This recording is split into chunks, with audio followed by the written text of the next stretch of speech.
ஒரு மிக முக்கியமான ஒரு சூழ்நிலை இந்த பூமியை கடந்து போக போகிறது. அந்த சூழ்நிலையிலே 4 விதமான சம்பவங்கள் ஒருமித்து நடக்கும் என்று வேதம் சொல்லுகிறது. பாதாளம் அவன் பின்னால் சென்றது. முதலாவதாக பட்டயத்தினாலும், இரண்டாவது பஞ்சத்தினாலும், மூன்றாவது சாவினாலும், நான்காவது துஷ்ட மிருகங்களினாலும் பூமியில் உள்ளவர்களை, கால் பங்கில் உள்ளவர்களை கொலை செய்யும்படியான அதிகாரம் அதற்கு கொடுக்கப்பட்டது. இந்த வேத வாக்கியம் 1900 வருஷத்துக்கு முன்பதாக யோவானுக்கு பத்மத்தீவிலே வெளிப்படுத்தப்பட்டு நம் கையிலே எழுதி கொடுக்கப்பட்டிருக்கிறது. இந்த 4 விதமான சம்பவங்களில் முதலாவதாக பட்டயம் என்று சொல்லி நாம் பார்க்கிறோம். இந்த பட்டயம் என்றால் என்ன? பட்டயம் என்பதற்கு யுத்தம் என்று பொருள். சீரியரின் பட்டயம் உன்மேல் வரும், நேபுகாத் நேச்சாரினுடைய பட்டயம் உன்மேல் வரும், கோலியாத் தன் கையிலே பட்டயத்தை,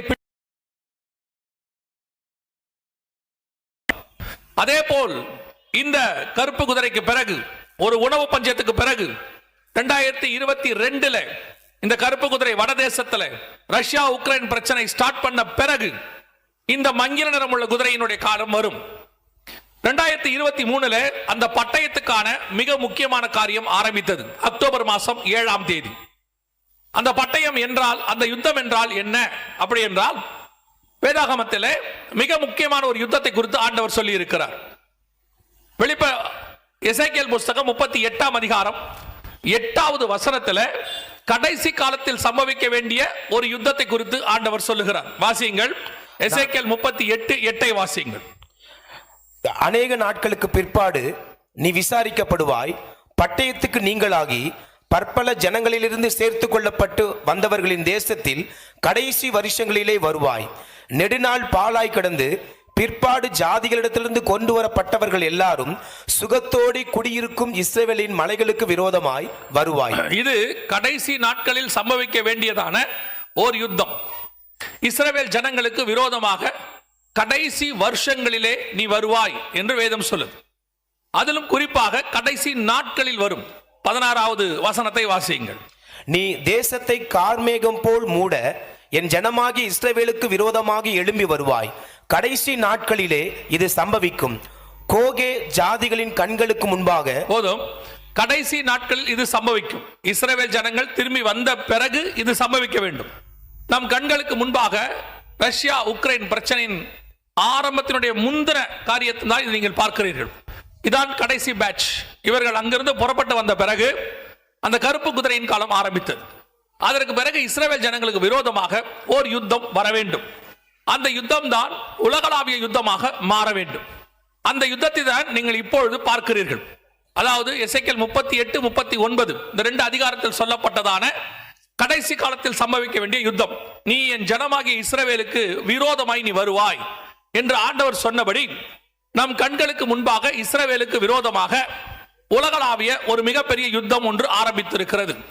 இந்த யுத்தத்தை இஸ்ரவேலுக்கு விரோதமாக யார் நடப்பிப்பார்கள் என்று சொல்லி பார்க்கும் பொழுது எசேக்கியேல் புஸ்தகம் 38ஆம் அதிகாரம் 2வது வசனத்தை வாசியுங்கள். மனுபுத்திரனே, மேசேக் தூபால் ஜாதிகளின் தலைமையான அதிபதியாகிய மாகோகு தேசத்தானான கோகுக்கு எதிராக நீ உன் முகத்தை திருப்பி அவனுக்கு விரோதமாக தீர்க்க தரிசனம் உரைத்து சொல்ல வேண்டியது என்னவென்றால், கர்த்தராகிய ஆண்டவர் உரைக்கிறார். போதும். இந்த இடத்துல சொல்லப்படுகிறது, மேசேக் தூபால் ஜாதிகளின் தலைமையான அதிபதியாகிய மாகோகு தேசத்தானாகிய கோகு. ஒவ்வொரு பேருக்கு பின்னாடியும் ஆண்டவர் ஒரு மிக முக்கியமான காரியத்தை வைத்திருக்கிறார். இவர்களில் இந்த குறிப்பாக இந்த மேசேக் தூபால் ஜாதிகளின் தலைமையான அதிபதி என்றால் யார்? யாரை குறித்து சொல்லப்படுகிறது என்று சொன்னால், அந்த பேரை நான் அடுத்து சொல்லுகிறேன். இவர்கள் எங்கிருந்து வருவார் என்று வேதம் சொல்லுகிறது. வாசிங்கள்.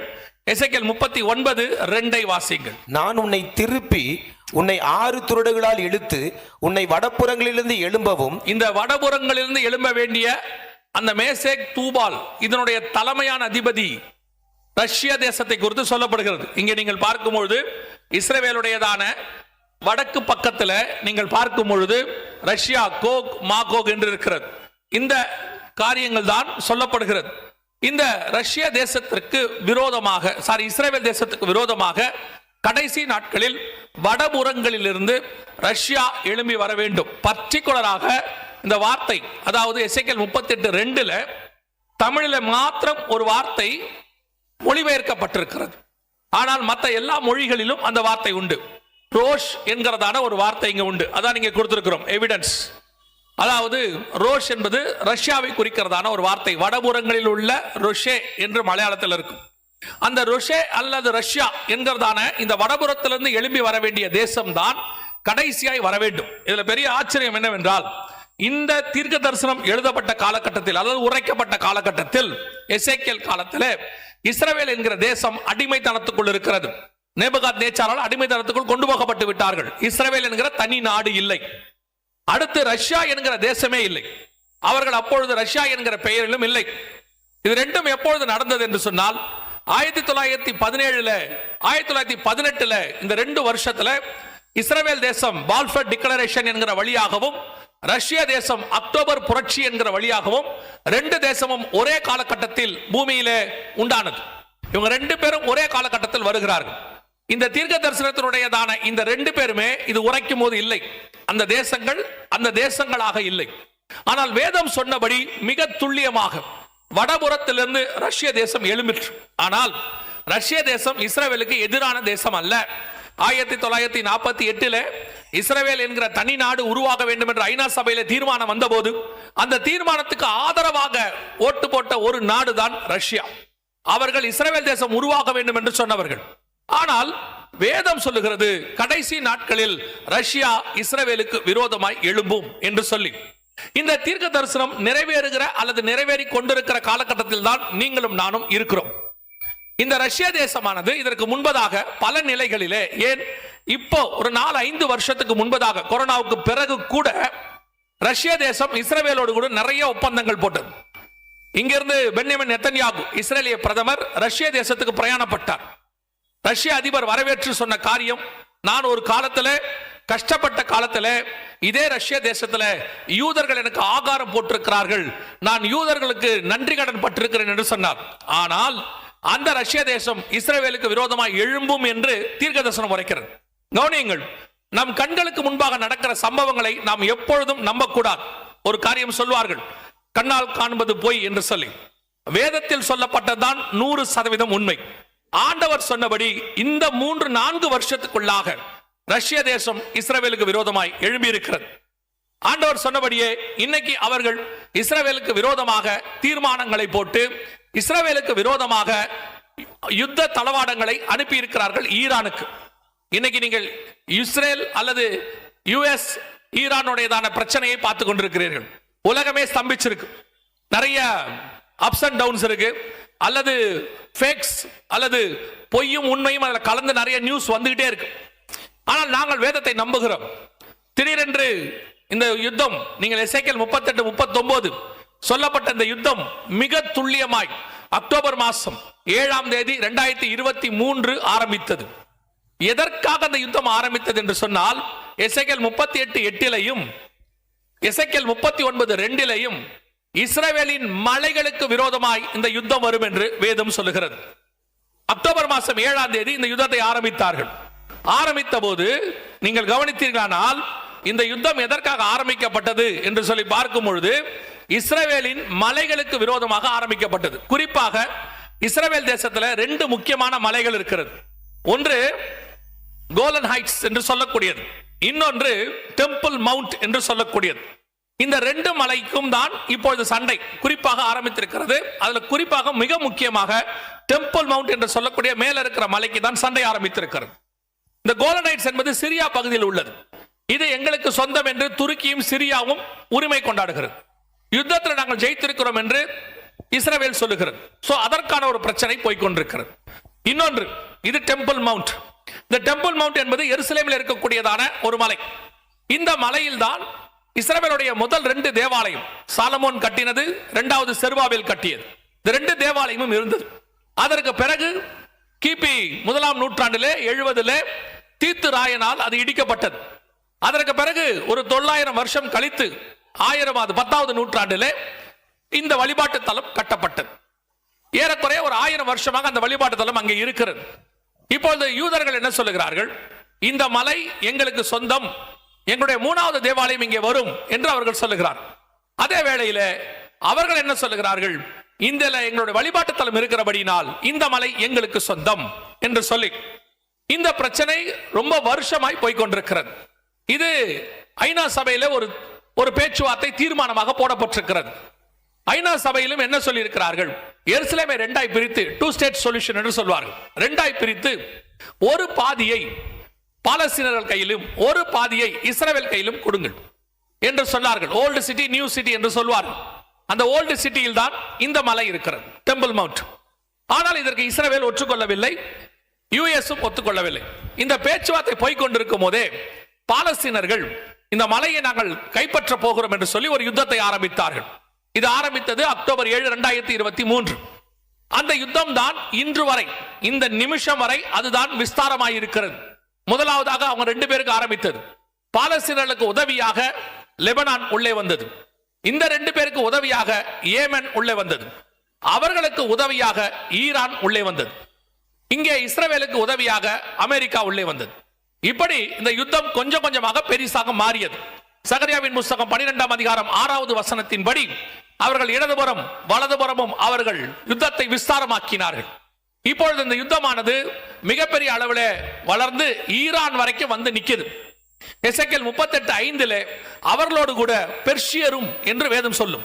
பெர்ஷியா என்பதற்கு ஈரான், இப்பொழுது இருக்கிற ஈரானுக்கு 1960கள் வரைக்கும் பெர்ஷியா என்கிற பெயர் தான் உண்டு. 1954களுக்கு பிறகுதான் அது ஈரான் என்று மாற்றப்பட்டது. சோ இப்போ இஸ்ரவேலுக்கு விரோதமாக ஈரான் இருக்க வேண்டும். அதற்கு உதவியாக ரஷ்யாவும் மாக்கோக் என்று சொல்லக்கூடிய மங்கோலியா, அதன் இனத்தில் அதோட டிரைபலாக வந்ததான சைனாவும் ஈரானுக்கு சப்போர்ட்டாக அல்லது இஸ்ரவேலுக்கு எதிராக இருக்க வேண்டும். இதுதான் வேதம் சொல்லக்கூடியதான தீர்க்க தரிசனம். இது ஒரு 2 பேருக்கு, பாலஸ்தீனர்களுக்கும் இஸ்ரவேலுக்கும் ஆரம்பித்து விஸ்தாரமாகி ஈரானுக்கு உதவியாக இன்னைக்கு மிக பிரதானமாக மாக்கோக் என்று சொல்லக்கூடியதான சைனா உள்ளே வந்திருக்கிறது. அவர்கள் உள்ளே வந்து எல்லாவித உதவிகளும் நேரடியாக செய்வோம் என்று சொல்லி இருக்கிறார்கள். இன்டெலிஜென்ஸ்ல இருந்து சேட்டிலைட் உதவியிலிருந்து எல்லாம் அவர்கள் செய்கிறார்கள் என்று அமெரிக்கா குற்றச்சாட்டு சொல்லுகிறது. இந்த யுத்தமானது அடுத்த பெரிய லெவல். இதோடு கூட ரஷ்யாவும் வந்து சேர வேண்டும். இப்ப நீங்க கவனிச்சீங்கன்னா ஒரு வாரமாக ரஷ்யா இதில் நேரடியாக நுழைகிறது. ரஷ்யாவுடைய கப்பல்கள் மிடில் ஈஸ்ட் பகுதிக்கு வந்திருக்கிறது. ரஷ்யாவானது ஈரானுக்கு மிக முக்கியமான உதவிகளை செய்ய தொடங்கி இருக்கிறது.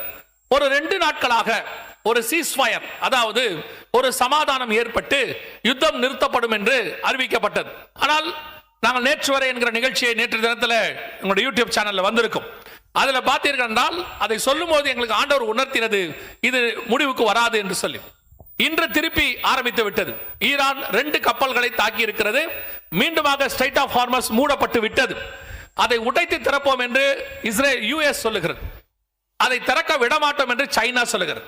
இப்போ யுத்தமானது எசேக்கியேல் 38 சொல்லப்பட்ட அடுத்த லெவலுக்கு போகிறது. இதுல இன்னும் மிக முக்கியமாக ரஷ்யாவானது நேரடியாக இதில் தலையிட வேண்டும். அவர்கள் இந்த யுத்தத்தை ஆரம்பிக்கணும், இஸ்ரவேலுக்கு விரோதமாக ஆரம்பிக்கணும். இதோடு கூட மிக முக்கியமான ஒரு நாடு துருக்கி இணைய வேண்டும் என்று சொல்லி நாங்கள் ஏற்கனவே இந்த வசனத்தின்படி பார்த்து கொண்டிருந்தோம். அல்ல தொகர்மா என்று சொல்லப்பட்டிருக்கிறது, துருக்கி இணைய வேண்டும் என்று சொல்லி. இந்த யுத்தம் ஆரம்பித்த நாளிலிருந்து துருக்கி பேசவே இல்லை. ஏறக்குறைய 1 மாசத்துக்கு மேலாக அக்டோபரில் இருந்து கூட துருக்கி பேசவே இல்லை. ஆனால் இந்த 1 வார காலமாக இந்த யுத்தத்தில் துருக்கி இணைந்திருக்கிறது. துருக்கி அதிபர் எரோடகன் சொல்லி இருக்கிறார், இனி லெபனான் மேலேயோ ஈரான் மேலேயோ ஒரு குண்டு இஸ்ரவேல் போட்டால் அது துருக்கியின் மேல் போட்டதுக்கு சமானம். நாங்கள் உள்ளே இறங்கி யுத்தத்தை நடத்துவோம். துருக்கி என்பது மற்ற நாடுகளை போல அல்ல, ஈரானே வலிமை வாய்ந்ததாக இருக்கிறது. துருக்கி ஈரானை விட வலிமை வாய்ந்தது. உலகத்தில் உள்ளதான மிக பிரதானமான 10 ராணுவங்களிலே துருக்கியும் இருக்கிறது. அவர்கள் உள்ளே இறங்குவோம் என்று சொல்லி இருக்கிறார்கள். இப்ப துருக்கி உள்ளே வருமானால் மிகப்பெரிய பிளவு உலகத்தில் ஏற்படும் நாட்டோ நாடுகளுக்குள்ளே. எசேக்கியேல் 38 சொல்லப்பட்ட அத்தனை டீமும் அல்லது கத்தர் சொன்ன அந்த 2 பகுதியும் ஒன்றாய் உருவாகிறது. வேதத்தில் சொன்னபடியே துல்லியமாக பட்டயம் என்று சொல்லப்பட்ட 3ஆம் உலக யுத்தத்துக்கான மிக முக்கியமான காரியம். இப்போ இன்னைக்கு இதே வார்த்தையை துருக்கி ஈரான் சொல்லி இருக்கிறது. இப்ப நாங்கள் அதை ஸ்டேட் ஆஃப் ஹார்மஸை மூடி இருக்கிறோம். நீங்கள் எங்கள் மேல் குண்டு ஏதாவது ஒன்று போட்டு ஏதாவது செய்வீர்களானால் அது உலக யுத்தமாக மாறும், அதற்கு நாங்கள் பொறுப்பல்ல என்று அனௌன்ஸ் பண்ணியிருக்கிறார்கள். ஆனால் நிச்சயம் இது அந்த இடத்துக்கு தான் போய்க்கொண்டே இருக்கிறது. எத்தனையோ அறிஞர்கள் அல்லது அனுபவம் வாய்ந்தவர்கள் அல்லது இந்த யுத்த வல்லுநர்கள் எல்லாம் நீங்கள் யூடியூப்ல பாத்தீங்கன்னா கடந்த ஒரு மாசமா அவங்களுடையதான ஸ்டேட்மெண்ட்ஸ் எல்லாம் நான் பார்த்துக்கிட்டே இருக்கிறேன். அவர்கள் உலகத்தின்படி கணிக்கிறார்கள். உலகத்தின்படி இல்ல இப்ப முடிஞ்சிடும், நாளையோட முடியும், ஒரு சிலர்லாம் அவ்வளவுதான் ஈரான் முடிஞ்சிருச்சு இப்படியெல்லாம். ஆனால் வேதத்தில் அப்படி இல்லை. அப்ப நாங்க இதை தொடர்ந்து வேதத்தின் வசனத்தை வைத்து சொல்லும் பொழுது இது இப்ப முடியாது என்று சொல்லி, நான் ஒரு மிகச்சிறந்த ராணுவ மேஜர் அவருடைய சேனல் ஒன்று இருக்கிறது, அதை வாட்ச் பண்ண, அதை பார்த்தேன். அவர் என்ன சொல்றார், ஏன்னா அவர் ஒரு மிகச்சிறந்ததான ஒரு யுத்தத்தை கணிக்கக்கூடியவர். அவர் இந்த யுத்தம் முடிஞ்சிரும் என்று சொல்லி ஒரு 2 வாரத்துக்கு முன்னாடியே சொல்லிட்டார். நான் ஆச்சரியப்பட்டேன், இவரும் இவ்வளவு சொல்றாரு, ஆனா வேதத்தின்படி இது முடிவுக்கு வராது என்று. இது முடியவில்லை, அடுத்த லெவலுக்கு போயிருச்சு. ஏன்னா அவர் அப்பவே முடிஞ்சிரும் அப்படின்னு சொல்லிட்டார்.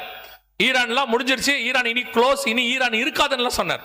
எதுக்கு சொல்றேன்னா, அவர்கள் அறிவிலே அவர்களுக்கு தெரிந்ததை சொல்லுகிறார்கள், அதுவும் தப்பல்ல. ஆனால் யாராலையும் கணிக்க முடியாத ஒரு விஷயத்தை 2000 வருஷத்துக்கு முன்பதாக நம்முடைய வேதம் துல்லியமா எழுதி வைப்பதற்கு போதுமானதாக இருக்கிறது. அல்லேலூயா.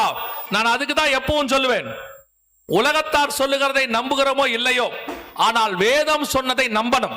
பரிசுத்த வேதாகமத்தில் சொல்லப்படுகிற காரியங்களை நம்ப வேண்டும்.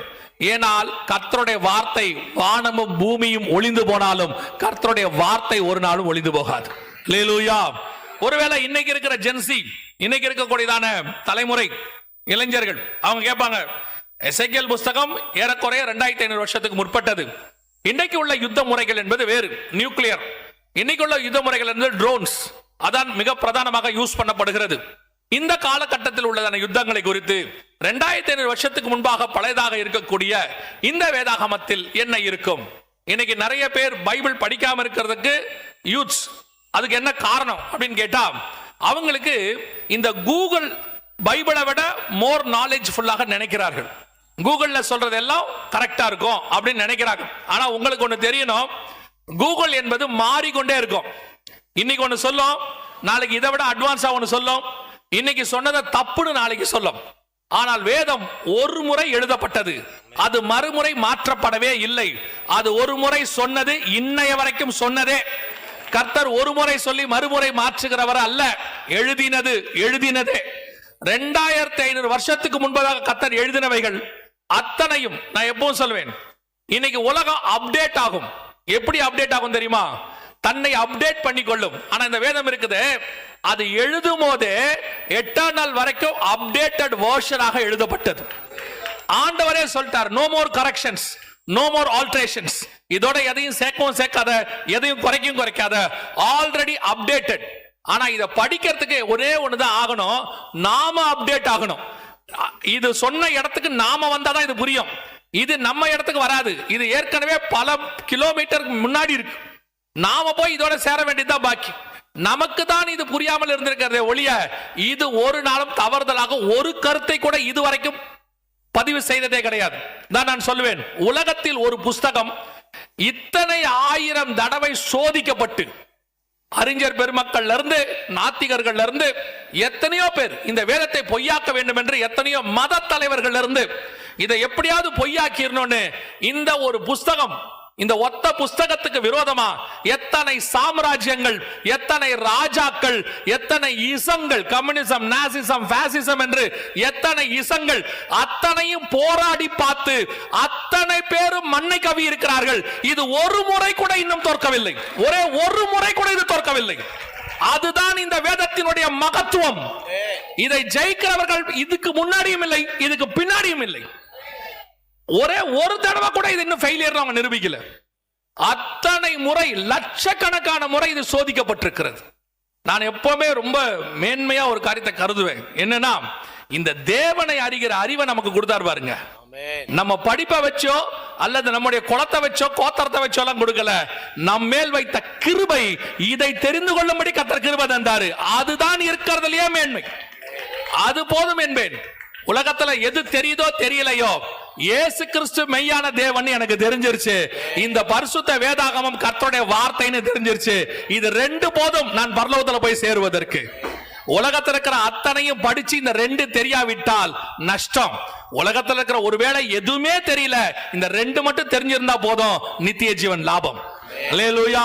உங்களுக்கும் எனக்கும் கர்த்தர் அதை தெரியப்படுத்தி இருக்கிறார். அது கர்த்தர் நம்மேல் வைத்த கிருபை. நம்ம கண்ணுக்கு முன்னாடி இன்னைக்கு இருக்கிற ஜென்சி அவங்க எப்படி நடக்கும், இதெல்லாமா இருக்கும். இன்னைக்குள்ள டெக்னாலஜி இருக்குமா, இதுல உள்ள காரியங்கள் இருக்குமா? நான் இதை பார்த்ததுல ஒண்ணு கண்டுபிடிச்சேன். இதுக்கு அப்புறம் வரக்கூடிய டெக்னாலஜி வரைக்கும் இதுல இருக்கு. இப்ப நம்ம ஒண்ணு பார்க்க போறோம் இருக்கு. அதை விட பெரிய ஆச்சரியம் என்னன்னா, இது ஒரு டெக்னாலஜியை யூஸ் பண்ணுச்சு 4000 வருஷத்துக்கு முன்னாடி. அந்த டெக்னாலஜியை இன்னும் யூஸ் பண்ண முடியல இவங்களால. ஒரு உதாரணத்துக்கு நான் சொல்றேன். ஒரு 4000 வருஷத்துக்கு முன்னாடி ஒரு 300 முழ நீளத்திலையும், ஒரு 30 முழ உயரத்திலையும், ஒரு 50 முழ அகலத்திலையும் ஒரு போட்டு செய்ய சொன்னார் ஆண்டவர். அந்த போட்டை செஞ்சு தண்ணியில விட சொன்னார். இவங்களும் அதுக்கப்புறம் அந்த அதே சைஸ்ல ஒரு போட்டு செய்யணும்னு சொல்லி கிட்டத்தட்ட 4000 வருஷம் ட்ரை பண்ணாங்க. ட்ரை பண்ணி கடைசியில் அந்த போட்டு மிதக்கவே இல்லை தண்ணியில.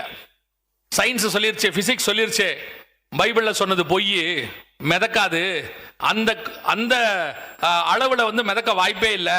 பிசிக்ஸ் ப்ரூஃப் பண்ணிருச்சு இப்படி ஒரு பேழை தண்ணியில மிதக்காதுன்னு. அப்படி ஒரு போட்டை திருப்பி செஞ்சு அவங்க தண்ணியில மிதக்க விட்டது 1918க்கு பிறகு. அப்புறம் நிரூபணமாயிருச்சு, அதை விட பெருசுல இப்ப செஞ்சிட்டாங்க. இப்போ அவங்க ஒத்துக்கிறாங்க, இவ்வளோ அகலம், இவ்வளோ ஒரு காரியத்தை 2000 வருஷம் 4000 வருஷத்துக்கு முன்னாடி யோசிச்சு பாருங்க.